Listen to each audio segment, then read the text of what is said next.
Hi, everyone. Danielle and Matt Noyes here. Thanks for making the 1 Degree Outside Weather Network part of your daily routine, storms or sunshine. If you enjoy these videos, we invite you to become a member at patreon.com/1 Degree Outside. Support our mission of continuing to bring accurate weather forecasts and science insights to one and all.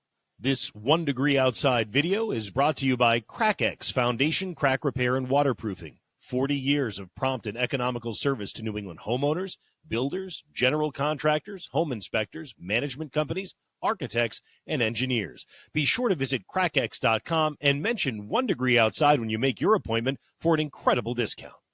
Tuesday Insights meteorologist Danielle Noyes here. Some of us had rain yesterday. Some had some sleet mixed in. Others had snow and took advantage of it. This was yesterday in Waterville Valley. The four Guzmans were out taking advantage of their last skiing day of the season, had some snow and some ice to go along with it, had a blast, and we had many reports with elevation, of course, that came back 6 or more inches of snow. Albany, New Hampshire, 7.3, Auburn, Maine, 7 inches, 6.8 in Newburgh, New Hampshire, 6.4 in Bristol, Poland, Maine, picking up just over 6, same in Freedom, New Hampshire. A lot of reports that I saw came back between about 1 and 4 inches at lower elevations especially. So yes, some localized slick spots remain out there, and today we've got a quick shower possible in the northern half of New England.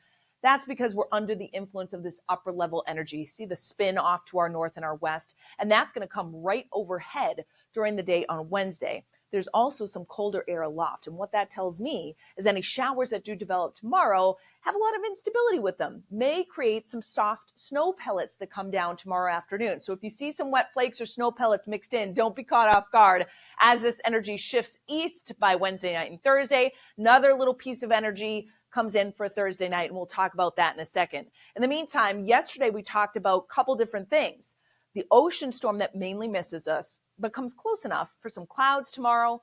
This is our Wednesday morning map in southeastern New England. Some showers, some pockets of rain, mid and outer Cape especially, so kind of a raw feel. Then the clouds build in and we get a quick shower possible tomorrow during the afternoon. Notice it's fairly scattered, right? They're kind of hit and miss, but notice some deeper oranges in there. So that indicates to me that yes, we may get a brief downpour or some wet snowflakes mixed in with minimal impact. After about 9 or 10 o'clock, any isolated action that's left over will tend to dwindle. The skies clear out and our Thursday morning map looks quiet with lots of sunshine out of the gate. The other big story, of course, is the heat. Record-breaking heat, in fact, that's building across the southern United States. Look at it expand across the central plains during the day on Thursday. That warm front moves east during the day on Friday. So lots of 70s and 80s, even some 90s on the map. What's it doing, though? Heading towards New England, but it gets hung up. It's clashing with the cooler air that will get reinforced here in the Northeast as a cold front comes in Thursday night into early Friday morning. That front may also spark a shower, quick rain or snow shower. So notice it's a theme, right? We get a shower that comes in, we get a quieter period, another shower possible. And so Friday morning, you may wake up to a couple of slick spots, localized areas in northern New England. Otherwise, Friday's generally quiet with that front pushing offshore early. Here comes a warm front. Does it make it into New England this weekend? Not quite. Still a little bit of uncertainty as to whether or not it can make it into far southwestern Connecticut by the time we get to Sunday. But what happens here? It's a clash of that warmer air trying to push in with the cooler air that's been in place. So that will cause areas of rain and snow to expand across the Northeast. I think the biggest question is right now, how organized can it get? There are likely going to be some holes that develop, some thin kind of bands that do develop. So I don't think this weekend is a washout, but I do think it's something that we need to watch closely for a couple different reasons.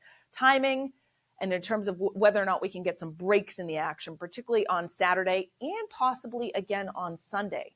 So for now, the chance of precipitation is 30 to 50% for Saturday.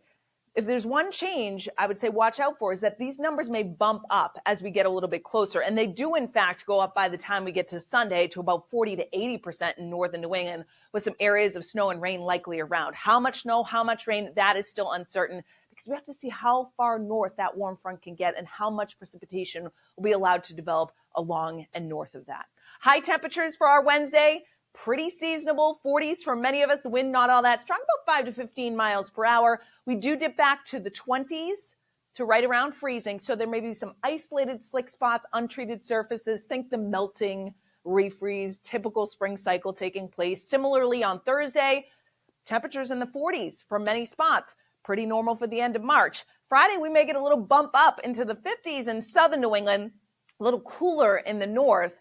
And then by Saturday, it's a raw feel. The wind likely turning in off the ocean here. So 30s north, lower 40s south. So likely rain, but some pockets of snow possible. Again, springtime snow, tough to get to accumulate. Depends on the timing, if it can come in at night or we've got enough cold air in place, you can see some accumulation, but a stronger sun angle. Obviously, this all plays a role. So we'll keep you posted. You'll see the changes in the app too, which is free in the App Store and Google Play. Give it a download. Let us know what you think. Videos right at the top, interactive radar, and the Send to Us tab. Don't forget about that. You can send us your pictures and we'll post them on our community gallery page. We'll see you with more weather tomorrow morning.